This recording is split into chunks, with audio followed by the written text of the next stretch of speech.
ఐరావతం మీద వేస్తే ఆ ఐరావతం విశేషమైనటువంటి తేజస్సుని సంతరించుకుంది. అది భగవంతుని యొక్క నిర్మాల్యం. అది దాని శిరస్సు మీద పడింది. అది స్వీకరించి అది తేజస్సు పొంది ఇంద్రుణ్ణి మోయడం మానేసి అరణ్యంలోకి వెళ్ళిపోయింది. మానేస్తే దుర్వాసో మహర్షి చూసి అన్నారు, నీకు ముకుంద పాదార విందముల నుండి వచ్చినటువంటి పారిజాత పుష్పాన్ని తిరస్కరించావు కనుక, ఐరావతం మీదకి విసిరావు కనుక ఉత్తర క్షణము నీవు ఐశ్వర్య భ్రష్టుడవగదువుగాక. నీకు ఐశ్వర్యం పోతుంది. స్వర్గలక్ష్మి ఇప్పుడే బయలుదేరి తన స్వస్థానమైనటువంటి వైకుంఠంలో ఉన్న మహాలక్ష్మిలో ఐక్యమైపోతుంది. ఇహ స్వర్గమునందు ఐశ్వర్యం ఉండదు నీకన్నా. ఈ మాట అనగానే శత్రువులు వచ్చేస్తారండి. ఒక కారణం ఉండాలి కదా పోవడానికి ఐశ్వర్యం. రాక్షసులందరూ వచ్చేశారు, చుట్టుముట్టేశారు, పడగొట్టేశారు. పోయింది ఐశ్వర్యం. ఇప్పుడు పోయింది కాబట్టి ఏం చేయాలి? తెలుసుకున్నాడు, కారణం ఏమిటో తెలుసుకున్నాడు.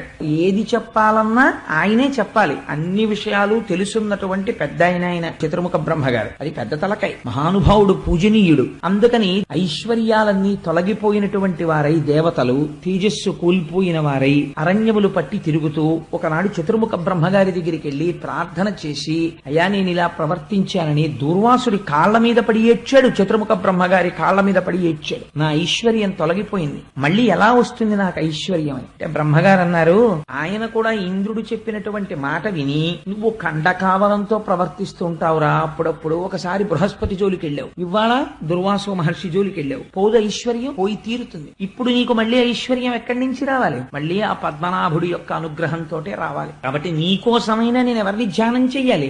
ఆయననే ధ్యానం చెయ్యాలి.